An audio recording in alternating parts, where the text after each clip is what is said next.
We begin with a stark warning from the United Nations humanitarian chief Tom Fletcher, who has told the BBC that 14,000 babies could die in Gaza within the next 2 days unless aid reaches them. This is baby food, baby nutrition. There are 14,000 babies that will die in the next 48 hours unless we can reach them. This is not food that Hamas are going to steal. No, we run the risk of looting. We run the risks of being hit as part of the Israeli military offensive.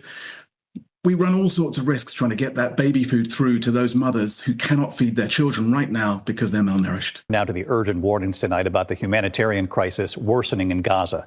The UN now warning that 14,000 babies could die within 48 hours if aid doesn't reach them right away. The claim ran globally. It was widely reported as fact. The BBC, after reporting it, by the way, tried to fact-check it. The BBC then published, deep within its report, the response from the United Nations Office of Humanitarian Affairs, which pointed to a report on food security that said there could be 14,100 cases of malnutrition among children between 6 months and 5 years of age over the coming year. It's an estimate, a worst-case scenario of what could take place over the course of a year, not 48 hours.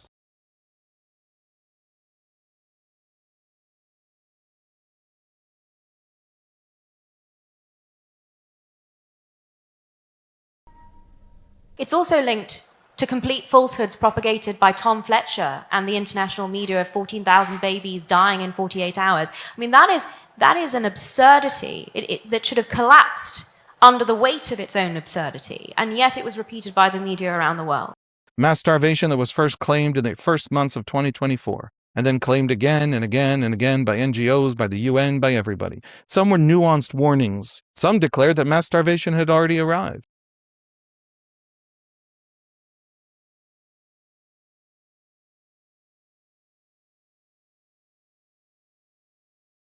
The headlines from both of them were basically the same. And then, in absolute thundering silence, the mass starvation claim just faded away, never having materialized.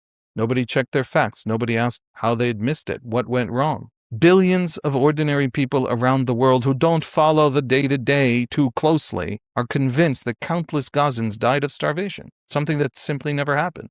And then they moved on.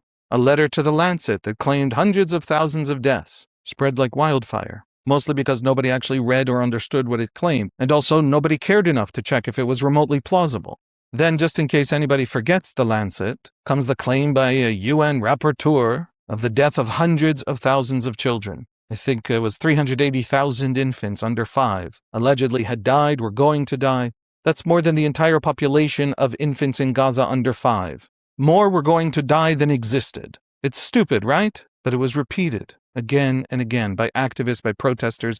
Nobody checks. No costs are ever exacted for the never-ending barrage of fakery, because why would they? A wild religious frenzy has taken hold. Hatred of Israel is now definitional to the activist left, to parts of the right. Greta Thunberg has forgotten all about climate change, if you notice. An enemy of humanity has been identified just in time to unleash all the pent-up religious rage, and by complete and utter coincidence, how dare you suggest that it's on purpose? That enemy you're suddenly allowed to hate, that enemy of humanity, is vaguely associated with the Jews.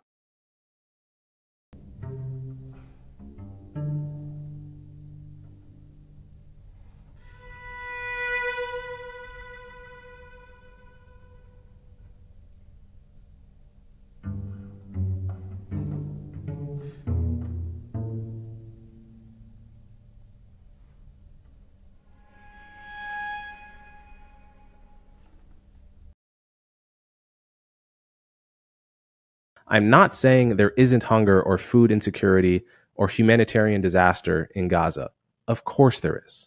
What I'm saying is that the pipeline that's feeding you information about the humanitarian disaster in Gaza is fundamentally broken, biased, untrustworthy, and weaponized against Israel.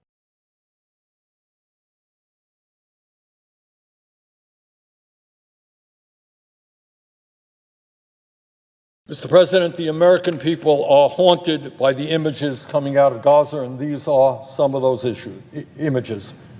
These are desperate children with pots in their hands, crying, begging for food in order to stay alive. And that's what the American people are seeing every night on TV, on the internet, in their newspapers. And that's what the American people are seeing every night on TV, on the internet, in their newspapers. Credit where it is due. The German newspaper Bild exposed this Gaza fake victim industry. Every image you see from Gaza is one Hamas either staged or approved. You've probably all seen the picture of this starved little boy in Gaza. It's absolutely heartbreaking. But did you notice his mother who is holding him? Does she look starving? And what about the brother who is conveniently cropped out of the photo?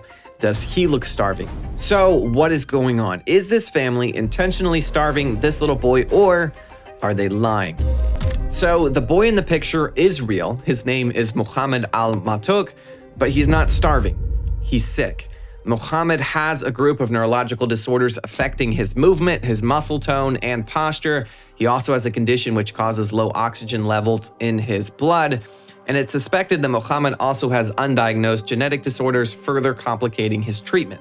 But he isn't starving. Many of the major news outlets are using him as a poster child for the quote-unquote starvation happening right now in Gaza, meaning his tragic medical condition is being exploited for political purposes. You might be thinking, what does the starvation in Gaza have to do with politics? Actually, the starvation in Gaza has pretty much everything to do with politics. I don't know if you know, the child being held by the mother showing starvation.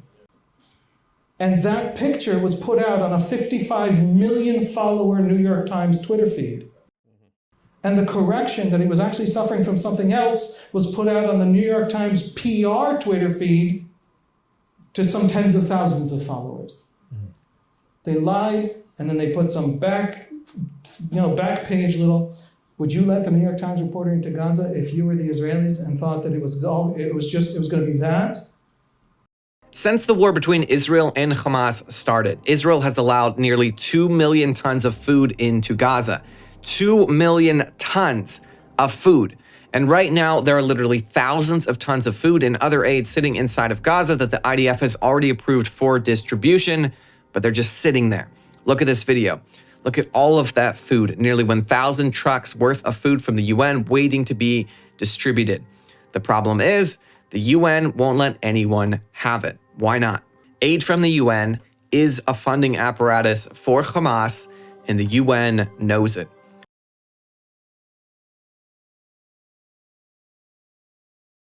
Just opening Google, they would know how much aid is going in because it's publicized on the Iron Swords Kogat website, which is updated very regularly.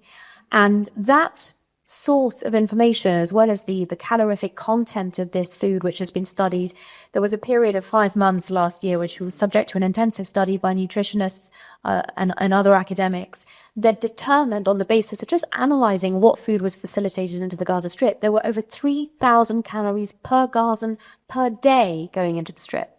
Now that's per Gazan man, woman, and child. But 3,000 calories is far in excess of the recommended NHS guidelines for a healthy male. I'm just going to leave that with you. So in terms of what food Israel is allowing in, it has consistently been in excess of the nutritional requirements of the Gaza Strip. Even when Israel stopped the aid going in, when the last ceasefire fell apart, because Hamas refused to negotiate on the stage 2 provisions and the continued release of hostages, when that ceasefire fell apart, Israel stopped aid going in. But do you know the context of that? 25,000 trucks of aid have been flooded into the Gaza Strip across that ceasefire period. That was between 5 to 6 months worth of food. Less than 2 months later, again, the world and his wife were crying starvation. That is simply not credible. And one has to ask, if that's the case 2 months in, where has the 5 to 6 months worth of food gone? The point that you raise about Hamas stealing aid, diverting aid, is critical. We've known from day one of this war, and we have videos of Hamas commandeering aid trucks, that this is the case. And the UN, even the UN has confirmed it when they have said in published reports that up to 92% of the aid is diverted by Hamas. 92%, which they call the cost of doing business. It's disgraceful. But then we have to ask ourselves, well, what happened after the ceasefire, after the blockade, when Israel wanted to make sure that this aid was going directly into the hands of Gazans, not being diverted by Hamas, and therefore supported the American initiative of the Gaza Humanitarian Foundation? Every single NGO opposed it. These are NGOs that have been working in Gaza, complicit with Hamas, that have been turning a blind eye, it seems, to this diversion of aid at up to 92%. And they accused the GHF and Israel of weaponizing aid by trying to feed hungry Palestinians. I asked myself why, and the only answer I have is that this was an initiative that successfully prevented Hamas from stealing that aid and selling it on and continuing to fund its war initiative. And therefore these aid organizations were opposing it. And it's deeply, deeply shameful. هذول الحرامية المخازن النور أولادنا ماتوا من الجوع ومن العطش هم مخزنينها وهاي مكبوا الحليب الله يكب دمهم بهالشوارع اللي بعدها حليب أطفال هذا اللي كان مخزن في المخازن ورموه الحين هذول تبعون المساعدات والتبرعات لعنة الله عليهم. The photos that documented the famine, so-called famine in Gaza, some of which won Pulitzer Prizes, or at least one of which one of these photographers won a Pulitzer Prize for this fake photo. These photos were of kids with, I think, cystic fibrosis or cerebral palsy. I mean, various conditions that led them to be underweight, like visibly emaciated. These were cropped so as to exclude the presence of well-fed siblings of these kids. I mean, it was absolute fakery, right? This was a psyop. There was no one was starving in Gaza, right? And insofar as there was massive food insecurity, a lot of that was Hamas stealing food and hoarding it. And I mean, it was just, again, the pure evil of Hamas always goes ignored under these conditions, right? So where are you getting your information that none of this happened? Isn't it possible they could have used a fake photo and still something could have happened there? The specific photographic evidence has been debunked. I think people have analyzed the average calorie count that got into Gaza throughout the whole war. It's something like 3,000 calories per person a day. I mean, it's just we're not talking about a condition under which people are going to be starving to death. But again, some may have been starving. Starvation is a specific thing. Like famine is a word that has a meaning, right? It doesn't mean that some people are hungry. It means people are dying because they're malnourished, right? There's just so little food that you see children with bloated stomachs and people wasting away due to caloric insufficiency, right? And nutritional insufficiency. Okay, that didn't happen in Gaza, right? It's just again, it's another blood libel like genocide. Genocide didn't happen in Gaza. Genocide, the word has a meaning.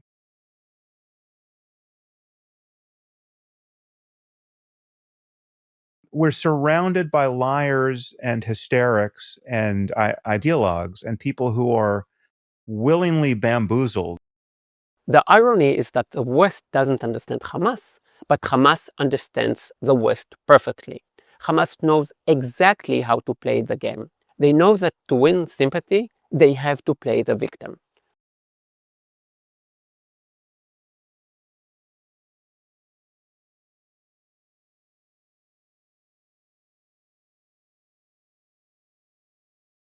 Look at this tweet. Hell is happening now where I live. Pray for us, Gaza. On the surface, nothing unusual. Life in Gaza is indeed hard. But look at when it was posted. October 7th, just 4 minutes after Hamas launched its attack. They had just started firing rockets. The Gaza Islamists were on their way to commit the most brutal atrocities, to murder civilians. And already they were playing the victim card. That morning, Hamas didn't just launch a military assault. They launched the narrative war. And by October 8th, anti-Israel protests had already begun. Large part of the West couldn't wait to embrace it. All the things that people used to say about the Jewish people, they now say about the Jewish nation. So they used to say the Jewish people loved to kill children. They drained their blood, the blood libel.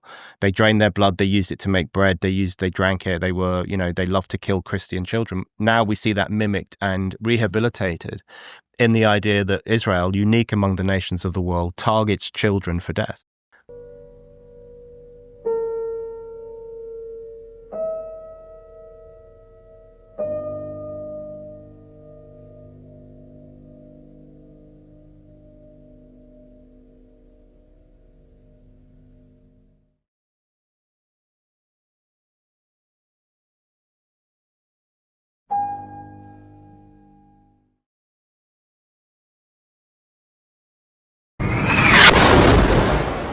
A massive blast rocked all Ali Arab Hospital in Gaza City, packed with wounded and other Palestinians seeking shelter Tuesday, killing hundreds of people. Here in this region, we saw last night a real outpouring of both outrage and condemnation following that attack on the Al Ahli hospital inside the Gaza Strip. So far, Hamas says at least 500 people were killed in that attack. They have pointed the finger of responsibility at Israel. What we know for sure, Jake, is that there has just been an astonishing loss of life here. Just horrific scenes in the videos that are starting to come in.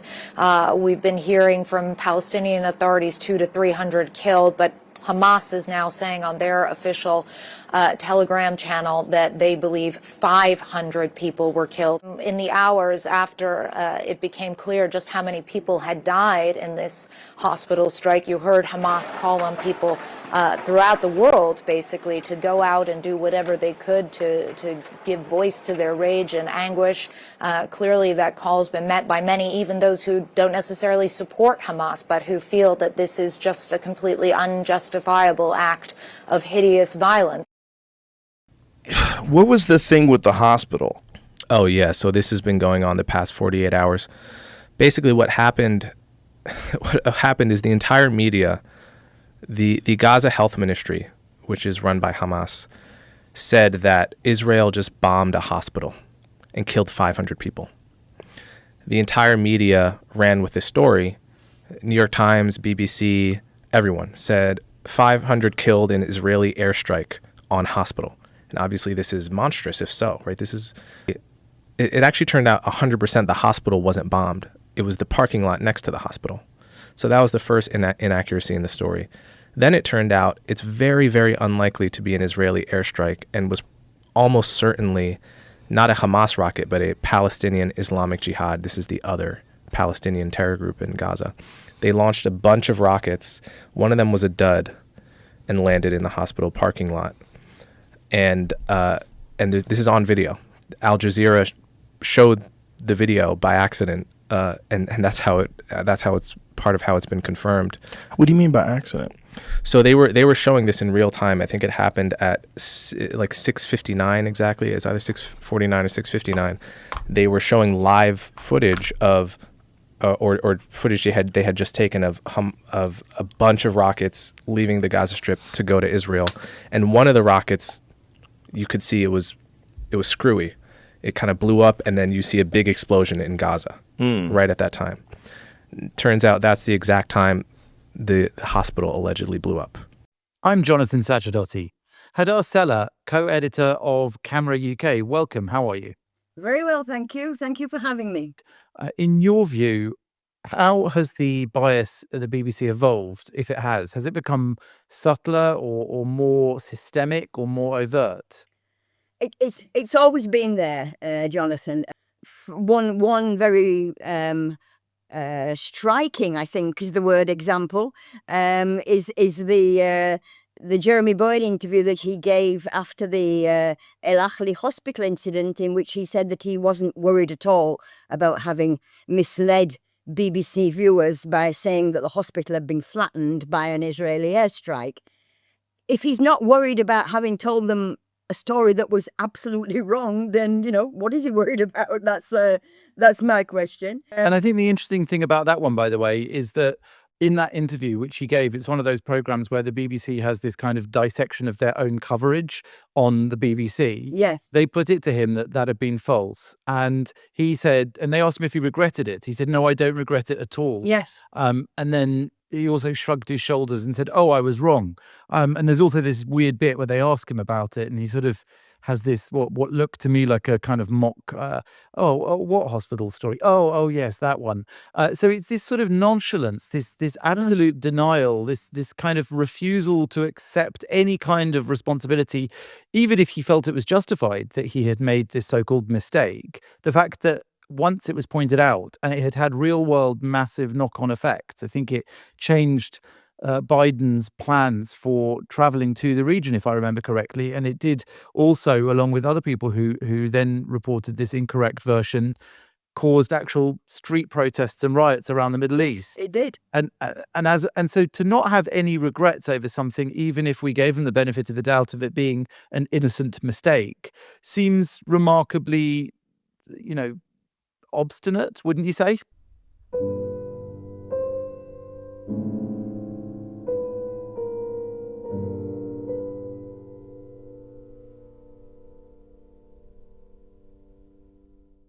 Another BBC reporter who was involved in reporting that same story was John Donnison, and he stood on BBC television and said that it couldn't possibly be anything else other than an Israeli airstrike. Well, obviously it could.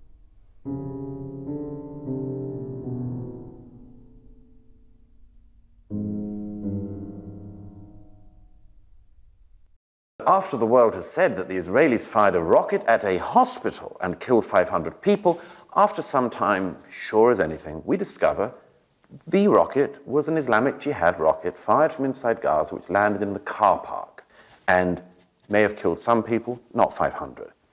This is the day in, day out reality of reporting on that conflict. Just before we're sitting here, the Israeli Defense Forces are in Rafah, operating in unbelievably complicated situations, very, very intense fighting, to get the last remaining hostages out and to find Sinwar, the architect of the 7th, who's almost certainly hiding in the tunnels under Rafah.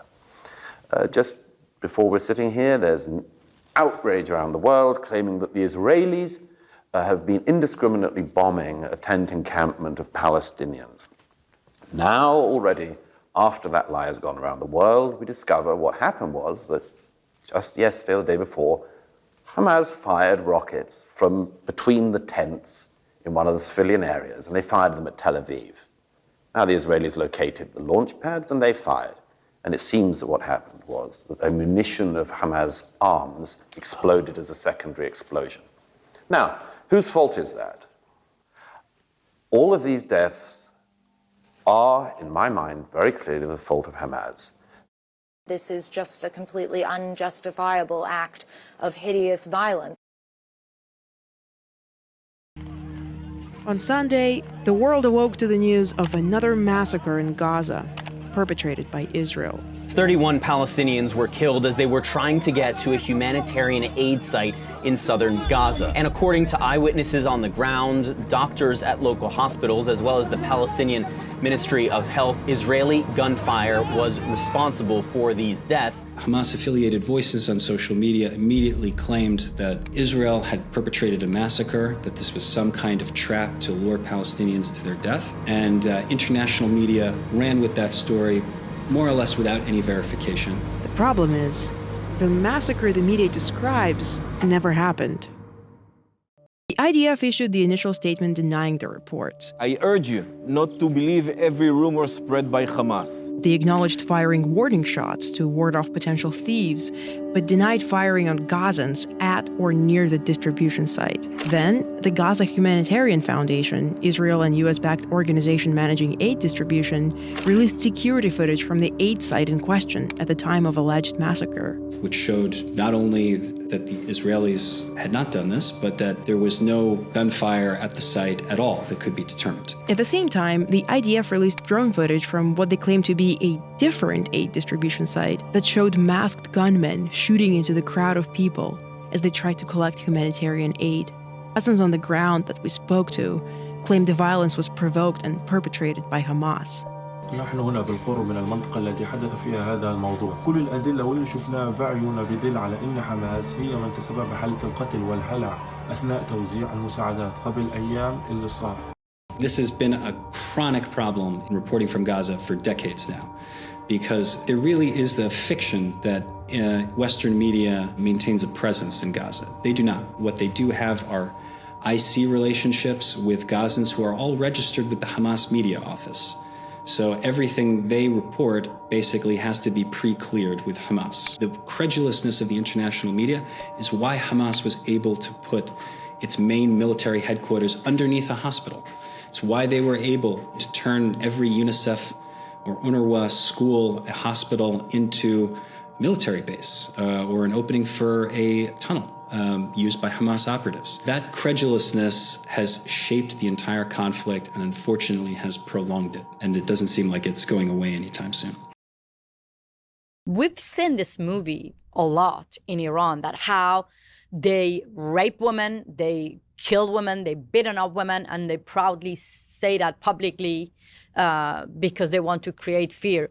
What do you think? What was the point of Hamas grabbing the naked body of women that they have raped everywhere and showing to the rest of the world? I think it was the height of moral, ethical degradation, degenerate. They were just degenerates that have established rot from within, like the values of my people, my beautiful people in Gaza. This is what has happened after almost 2 decades of an Islamist regime. And, supposedly, Islam is their version of Islam. They claim, they're pious and you're supposed to behave this way. And but you saw what happened during the release of the hostages and how they paraded the bodies of children in those coffins. I mean, so for me, it's not just that it's bad PR, which it obviously is. It's genuinely like that is not the kind of values or Palestinian values that I want for our state, for our people. And to have that, and I thought, surely, okay, we have problems with Israeli policies. We can talk about you're loud about it. You always criticize the Israeli policy, very you're outspoken about that as well. Exactly. But I thought, okay, we can talk about all of those things, but there shouldn't be even a thinking or a discussion of here's that versus taking of women and children, the behavior, the killing of innocent people. So I was just so horrified and disappointed and angered and quite frankly rageful that behavior in the Western world, in the diaspora, in the so-called, the enlightened masses here, in the smart college students that pay $100,000 a year to go to Columbia and Harvard and Yale, that would be celebrated, that would be normalized, that would be tolerated.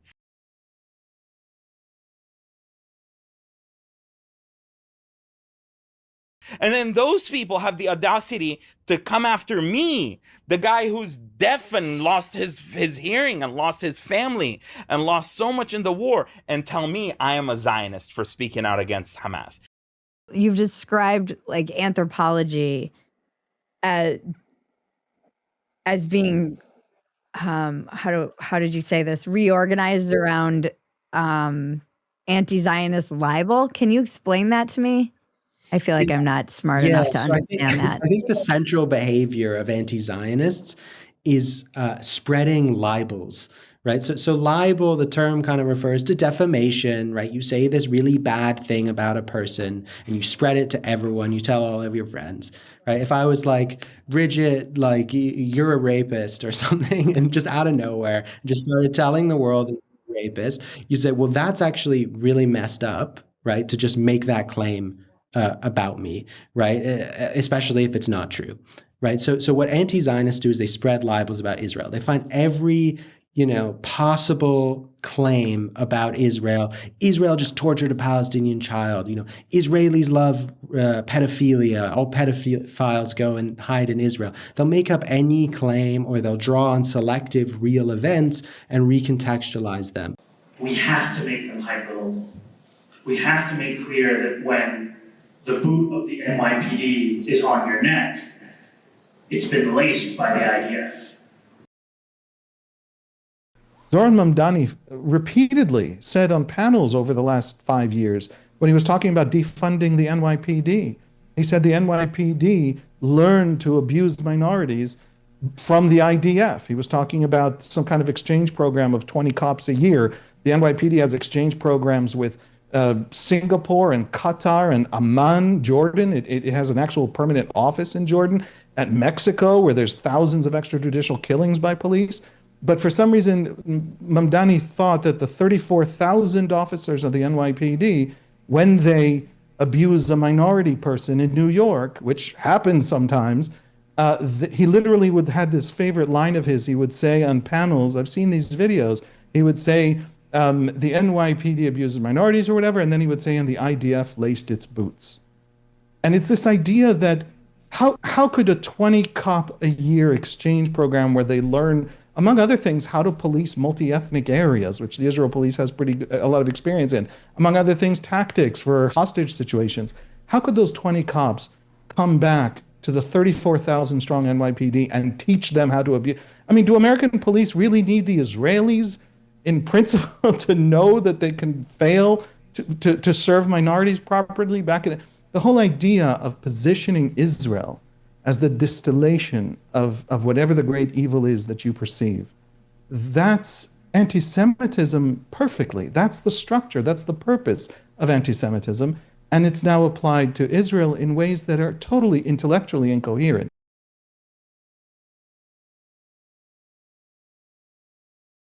And this is actually a common thing in all forms of racism, right? So in Jim Crow South, they said that Black people were dangerous. They would say this Black person committed a murder or this Black person raped a white woman. It wasn't necessarily true.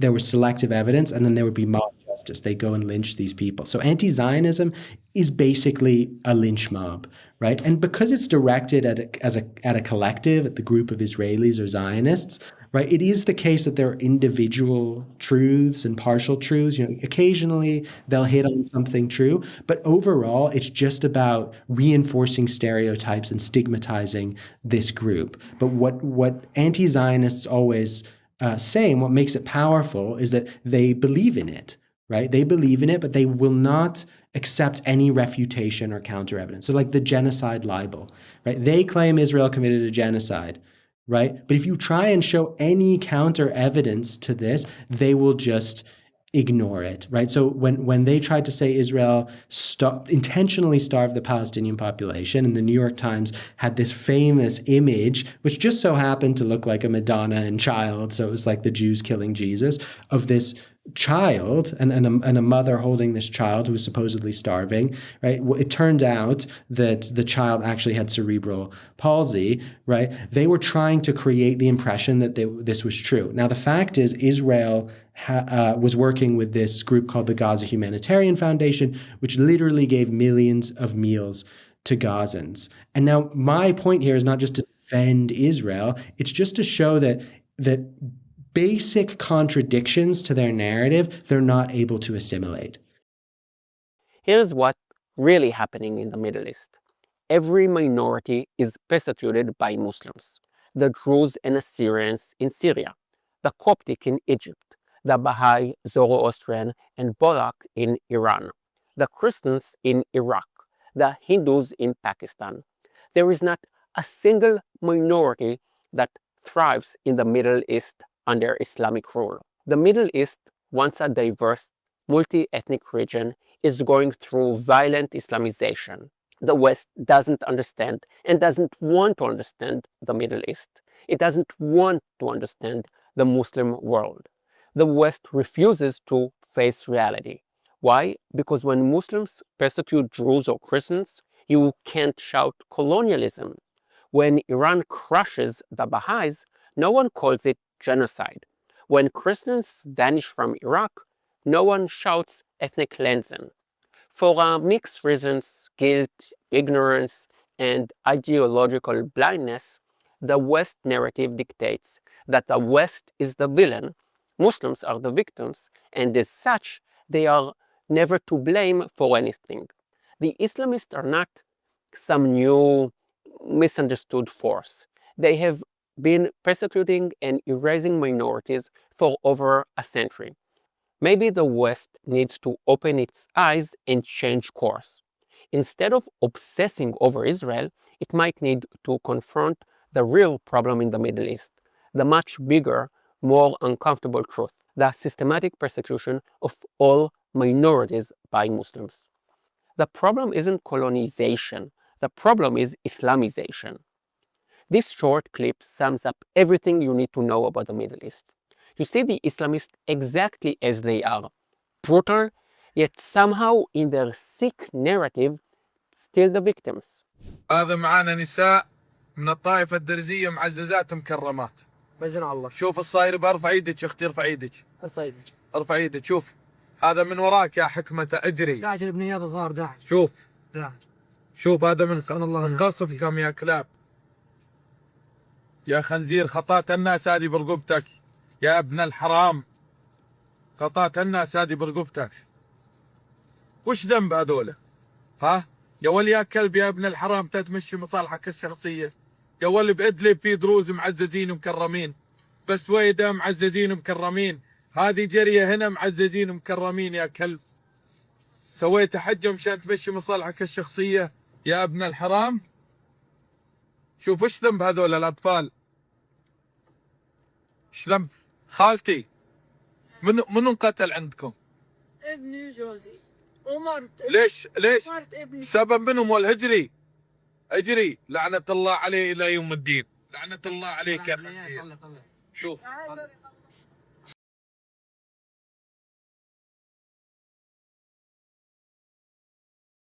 ملاحقة حركة حماس لأي جهة تكون مصدرا لتوزيع المساعدات أو لتأمينها هي عملية بدأت مع بدء الحرب، حيث لاحقت حماس شخصيات معروفة وكوادر عاملة على الأرض بشكل تطوعي في منتصف شهر أكتوبر الماضي، واعتدت عليهم وقتلت البعض منهم لسببين اثنين. الأول منع أي جهة من العمل مطلقا في قطاع غزة، أما الثاني وهو ضمان سيطرة حركة حماس على المساعدات وتخزينها، ما يؤدي بطبيعة الحال لهذه الأسعار الجنونية والفلكية التي لا يقوى أحد على صرف ثمنها في ظل كل هذا الدمار. اتضح بعد قصف الاحتلال لمخازن تسيطر عليها حماس تراكم أطنان من المواد الغذائية والمساعدات المتنوعة، والتي كانت تحتكرها حركة حماس في الوقت الذي تعاني فيه غزة من المجاعة. المساعدات ما بيجوا للأمة ولا بيجي للشعب كله. حج كتير بيوصل، اللي بيوصل إشي قليل وبيتوزع هيك بيحكوا. كله للبيوت إلهم، خليهم ياخذون ولا يطخون ولا يعملوا اللي بدهم إياه حماس. خليهم ياخذون ولا يطخون ولا يعملوا اللي بدهم إياه حماس.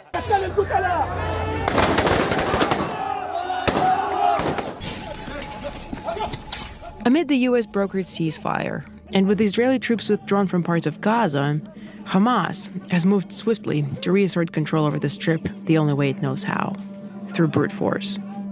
حاليا في حملة شرسة بتقوم فيها ميليشياتهم ضد من يخالفهم رأي أو من كان لهم ثارات معهم خلال الحرب أو شكلوا أي نقطة خلاف مع حماس، يعني بيطلعوا بجبات تويوتا وبأسلحة ومجنومات وأمورهم يعني للأسف توحي أنه قد يمكثوا في غزة لفترة طويلة. On Monday, gruesome videos surfaced on social media showing Hamas members publicly executing Gazans that they accuse of collaborating with Israel, shooting and killing them on Gaza City's main square, in full view of the public. ما يحدث اليوم في غزة أو في قطاع غزة هو هذا نوع من أنواع إثبات الفلتان الأمني والفوضى اللي بيستفحل في داخل قطاع غزة من جراء استخدام حركة حماس لنفسها كأنه هي أداة سلطة تنفيذية وسلطة قضائية. هذه ليست طريقة تطبيق القانون، هذا مش قانون. إعدام الأشخاص في الشارع، وبعض الأشخاص حتى كانوا ينتموا لحماس وعاقبتهم على أنهم وقفوا مع عشائرهم، منهم أحد أبناء عائلة المجايدة الذي هو من وحدة سهم وانضم لعائلته تعاطفا معها، فقامت حماس بإعدامه في وضح النهار انتقاما على وقوفه مع عائلته التي هوجمت بالقذائف. Gazans we've spoken to fear this could set a pattern as Trump's 20-point peace plan moves into phase 2. نعم، في المرحلة المقبلة ستقوم حماس بقمع عائلات عديدة مناهضة لها ومناهضة لفكرها الظلامي، وفرض هيمنتها من خلال الناس التي تدعم هذه الحرب. زي ما سبقوا عائلة المجايدة، انتوا قاعدين بتنزلوا فلوس العائلات في الأرض. حركة حماس شعارها إما أن ننتصر أو نستشهد.